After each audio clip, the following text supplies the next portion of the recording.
வணக்கம். இன்றைய முக்கிய செய்திகள். காரைக்குடி அழகப்பா பல்கலைக்கழகத்தின் 37வது பட்டமளிப்பு விழா வருகின்ற 6ஆம் தேதி ஆளுநர் தலைமையில் நடைபெறும் என்று அறிவிக்கப்பட்டிருந்த நிலையில் திடீரென மறு தேதி குறிப்பிடாமல் ஒத்திவைக்கப்பட்டுள்ளது. சென்னை எழும்பூர் ரயில் நிலையத்தில் மீண்டும் மறுசீரமைப்பு பணி காரணமாக ரயில் சேவையில் மாற்றம் செய்யப்பட்டுள்ளதாக தெற்கு ரயில்வே அறிவித்துள்ளது. தமிழ்நாட்டில் பைக் டாக்ஸிக்கு அனுமதி வழங்கலாமா வேண்டாமா என்பது குறித்து விரைவில் கொள்கை முடிவு எடுக்குமாறு ஹைகோர்ட் உத்தரவிட்டுள்ளது. 12ஆம் வகுப்பு துணைத் தேர்வு விடைத்தாள் நகலை பெற ஆகஸ்ட் 4 மற்றும் 5 ஆகிய தேதிகளில் விண்ணப்பிக்கலாம் என்று தெரிவிக்கப்பட்டுள்ளது. எதிர்க்கட்சிகளின் அமளியால் மக்களவை நாளை காலை வரை ஒத்திவைக்கப்பட்டுள்ளதாக தெரிவிக்கப்பட்டுள்ளது. திருப்பதி ஏழுமலையான் சுவாமி கோவிலில் கடந்த மாதத்தில் 140 கோடி ரூபாய் உண்டியல் காணிக்கை கிடைக்கப்பெற்றுள்ளதாக தகவல் வெளியாகியுள்ளது.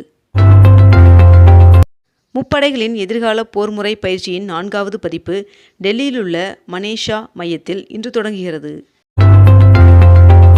ஈரோடு கரூர் இடையே பணிகள் நடைபெற்று வருவதால் ஆகஸ்ட் மற்றும் செப்டம்பர் மாதங்களில் சில ரயில்களின் சேவைகள் மாற்றம் செய்யப்பட்டுள்ளதாக தெரிவிக்கப்பட்டுள்ளது. 22 கேரட் ஆபண தங்கத்தின் விலை சவரனுக்கு 240 ரூபாய் அதிகரித்து ஒரு சவரன் 1,06,000 ரூபாயாகவும் 1 கிராம் 13,250 ரூபாய்க்கும் விற்பனை செய்யப்பட்டு வருகிறது. இதனைத் தொடர்ந்து 1 கிராம் வெள்ளியின் விலை 235 ரூபாய்க்கு விற்பனை செய்யப்பட்டு வருகிறது.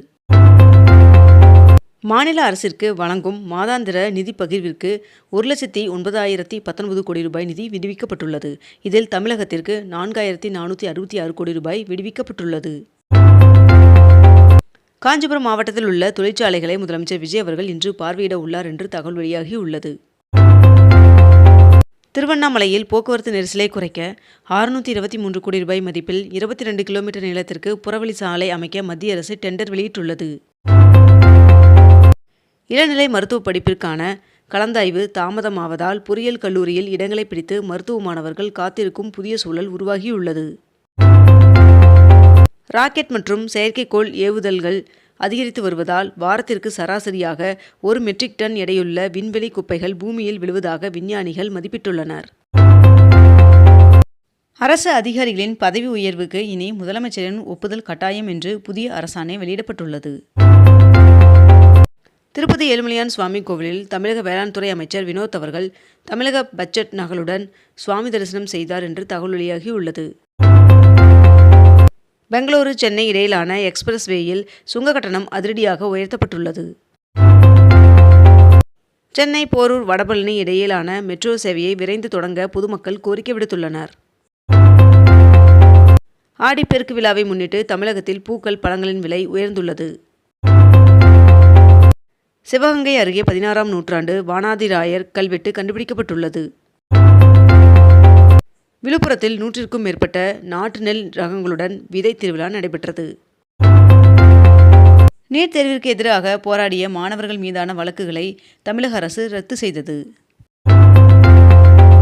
தமிழகத்தில் நாளை திருவள்ளூர், சென்னை, செங்கல்பட்டு, காஞ்சிபுரம் ஆகிய மாவட்டங்களில் லேசானது முதல் மிதமான மழை பெய்ய வாய்ப்புள்ளதாக வானிலை மையம் தகவல் தெரிவித்துள்ளது.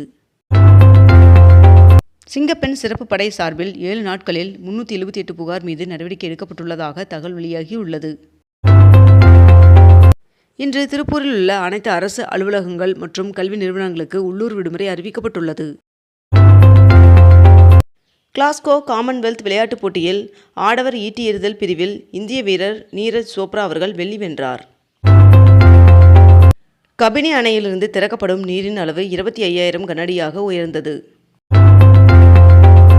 தருமபுரி மாவட்டத்திற்கு இன்று உள்ளூர் விடுமுறை அறிவிக்கப்பட்டுள்ளது.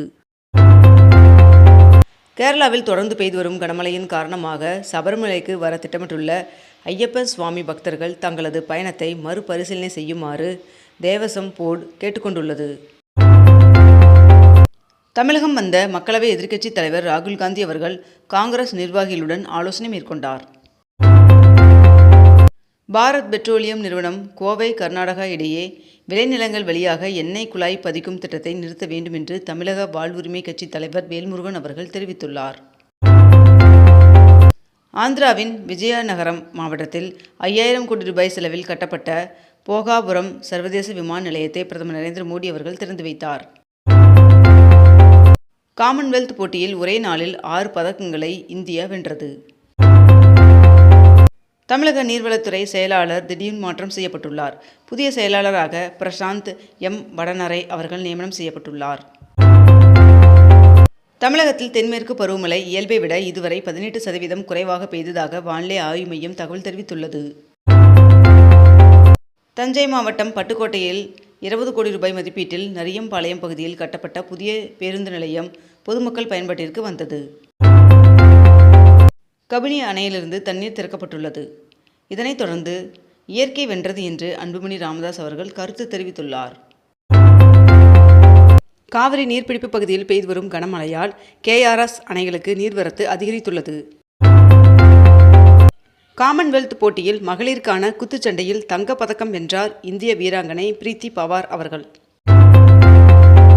திருப்பூரில் நூல் விலை கிலோவிற்கு மேலும் 10 ரூபாய் உயர்த்தி நூற்பாலைகள் அறிவித்துள்ளது. கடந்த ஜூலை மாதத்தில் சென்னை மெட்ரோ ரயிலில் மொத்தம் 1,06,37,647 பயணிகள் பயணம் செய்துள்ளனர் என்று தகவல் தெரிவிக்கப்பட்டுள்ளது. தேர்வு முறைகேடுகளில் ஈடுபட்டால் 10 ஆண்டுகள் சிறை தண்டனை மற்றும் 10 கோடி ரூபாய் அபராதம் விதிக்கப்படும் என்று மக்களவையில் மசோதா நிறைவேற்றப்பட்டது. தமிழ்நாடு முழுவதும் மக்கள் தொகை கணக்கெடுக்கும் பணி துவங்கியுள்ளது. 19 கிலோ எடை கொண்ட வணிக பயன்பாட்டிற்கான சிலிண்டரின் விலை 200 ரூபாய் குறைக்கப்பட்டு 2,906 ரூபாயாக விலை நிர்ணயம் செய்யப்பட்டுள்ளது. வீட்டு உபயோக சிலிண்டர் விலையில் எந்த மாற்றமும் செய்யப்படவில்லை. E20 பெட்ரோல் பயன்படுத்தும் போது BS3 வாகனங்களில் சிறிய மாற்றங்கள் தேவை என்று நாடாளுமன்றத்தில் ஒன்றிய அரசு தகவல் தெரிவித்துள்ளது. வளர்ச்சியடைந்த இந்தியாவிற்கான போதைப்பொருள் இல்லாத இளைஞர்கள் 100 வார பிரச்சாரத்தை ஆகஸ்ட் 2ஆம் தேதி பிரதமர் நரேந்திர மோடி அவர்கள் தொடங்கி வைக்க உள்ளார் என்று தகவல் வெளியாகியுள்ளது. தமிழகத்தில் திருச்சி கிழக்கு, கரூர், விராலிமலை, பெருந்துறை, அம்பாசமுத்திரம் ஆகிய 5 தொகுதிகளுக்கு இடைத்தேர்தல் அறிவிக்க விதிக்கப்பட்ட தடை ஆகஸ்ட் 24ஆம் தேதி வரை நீட்டிக்கப்பட்டுள்ளது. தமிழகத்தில் தென்மேற்கு பருவமழை பொழிவு, குடிநீர் விநியோகம், வேளாண் பயிர் சாகுபடி நிலை குறித்து ஆய்வு செய்து அத்தியாவசிய பணிகளை மேற்கொள்ள 340 கோடி ரூபாய் நிதி ஒதுக்கீடு செய்து முதலமைச்சர் விஜய் அவர்கள் உத்தரவிட்டுள்ளார். நிதி நெருக்கடியை சமாளிக்கும் விதமாக முதற்கட்டமாக 1000 அரசு விரைவு பேருந்துகளில் பார்சல் அனுப்பும் வசதி அறிமுகப்படுத்தப்பட உள்ளது என்று தகவல் வெளியாகியுள்ளது. தொலைதூர மின்சார பேருந்துகள் அரசு சார்பில் இயக்குவது குறித்து சாத்தியக்கூறு அறிக்கை தயாரிக்க போக்குவரத்து துறை திட்டமிட்டுள்ளது. திருச்செந்தூர் கோவிலில் தரிசன நேரத்திற்கு கட்டுப்பாடு விதிக்கப்பட்டுள்ளது. அதன்படி 100 ரூபாய் கட்டணத்துக்கான தரிசனம் மாலை 6:30 மணி வரை மட்டும், மேலும் பொது தரிசனம் மாலை 7 மணி வரை மட்டும் என்றும் தெரிவிக்கப்பட்டுள்ளது. இத்துடன் இன்றைய தலைப்புச் செய்திகள் நிறைவடைந்தன. மேலும் இதுபோன்ற அண்மை தகவல்களை உடனுக்குடன் தெரிந்து கொள்ள அக்னிபூ சேனலை சப்ஸ்கிரைப் செய்து கொண்டு தொடர்ந்து இணைந்திருங்கள். நன்றி, வணக்கம்.